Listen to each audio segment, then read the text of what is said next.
Mr. Bhutto, do you think that President Yahya should now hand over power to you?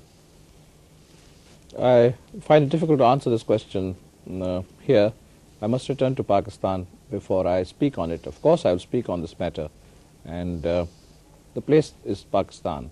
But do you think the time has now come for you to lead the country? Well, I've been elected by the people. Let's find someone else from Mars, and that's a different matter. But as far as the people of Pakistan are concerned, they have elected me as their chosen and undisputed leader a year ago. But outside Pakistan, you have said that this government has made some mistakes. Certainly. What sort of mistakes? Well, coming to the present, the delay, inordinate, inexplicable delay in the transfer of power, that I think has been a fatal blunder. Power should have been transferred much earlier. To whom? To us, to the elected people. Elections were held, and the results of the elections should have been implemented so that we could have sought a political settlement. If military action was necessary to crush the secessionists, I do not say that that should not have been taken. Every country takes that kind of action, but it must be coupled as soon as possible with political action, because finally there must be a political settlement. What sort of a state is Pakistan in now, do you think? In bad state, but we'll come out of it. I'm full of hope and confidence. We have already won a political victory in the General Assembly by having the whole world supporting our position, and we will salvage the wreckage. I'm quite confident of it.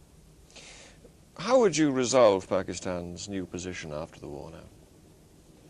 Well, first things first, we must bring about some reforms, some fundamental reforms, give the poor people of Pakistan a better stake in their own country.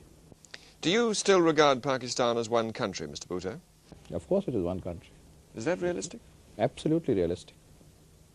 What are realities? Temporary phenomena are not realities. Realities are studied in history. And historically, the concept of Pakistan, the ideal of Pakistan, cannot perish like this. You still don't recognize that what happened in East Pakistan is an expression of popular feeling, that they really do want to be separate? No, they wanted maximum autonomy. And the line between maximum autonomy and secession can be a thin one, or it could be made to appear to be a thin one. How would you react to any governments that recognized the new Bangladesh government? A hostile act? Well, the British people are a great people. We have great admiration for the British people.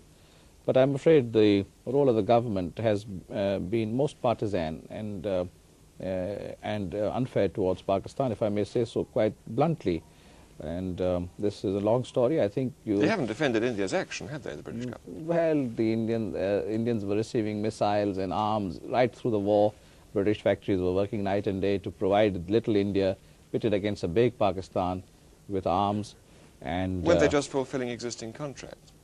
Yes, contracts are fulfilled, but contracts are broken also. And in the history of diplomacy, I don't know how many contracts you've fulfilled and how many you have not fulfilled on many occasions. And we are too cynical to really talk in terms of a legal obligation. And I can give you instances where legal obligations have been broken by Britain with impunity. And that's a different story. But I think Britain thinks that, well, we divided the subcontinent, perhaps a mistake, and you're trying to atone for it by taking this position. But unfortunately, tea is a very good thing, but tea interests and all have got involved. And jute interests have got involved, and commercial interests have got involved. But I don't want to say very much more because we are in Christmas time, and I wish the British people a Merry Christmas.